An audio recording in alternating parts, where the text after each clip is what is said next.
Hi, this is Laurie Letzo. I am your Biz Insight guide for QuickBooks Online.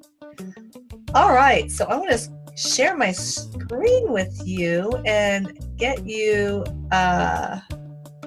ready for this episode. This episode, we're going to be talking about reporting.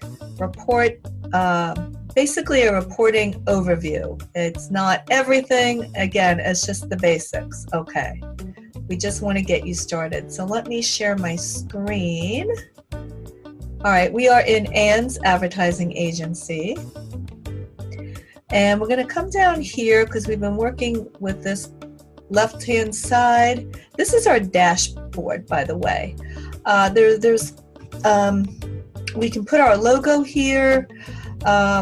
There's quick ways that we can get to our items. Once we have the data entered into our QuickBooks in a proficient and correct format, then we can rely on these reports. A lot of times I see my clients, they kind of, use the shotgun approach, and they do a little bit here and there, and they get themselves confused. And sometimes these reports, they run them, and they really shouldn't be run at all unless your books are reconciled at the end of the month. So if you're not sure how to do that, definitely get with your accountant or stay tuned to future episodes, and we will get that covered for you.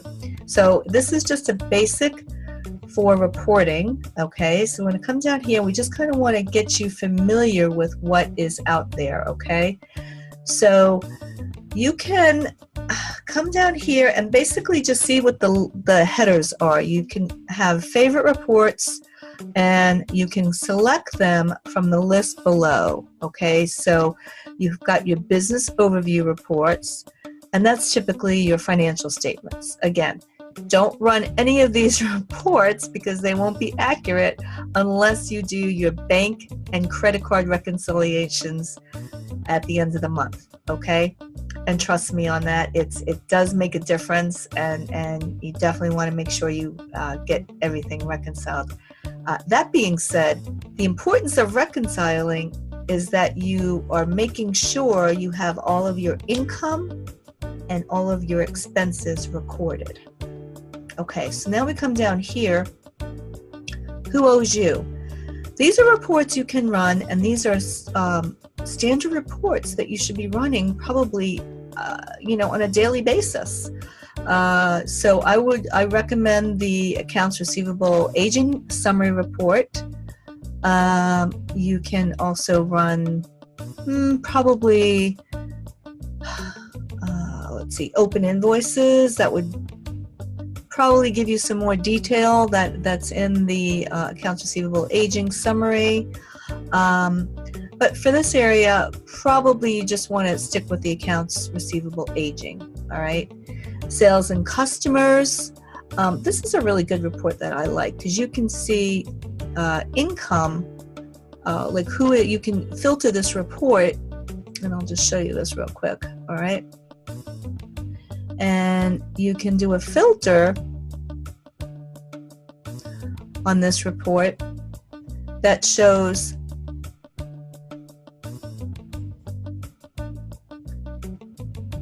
this report would show you can filter it by last month, you can filter it year to date, or perhaps just the last week you would like to know. Okay, last year would be a good thing to run. Okay, and you can get an idea of where you are. Okay, so let me go back here.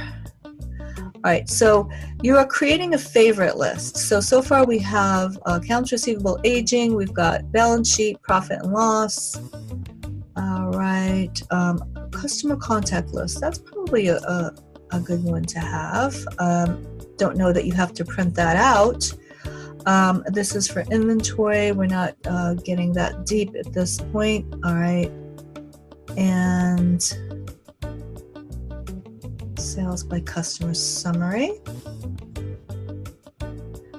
Customer list.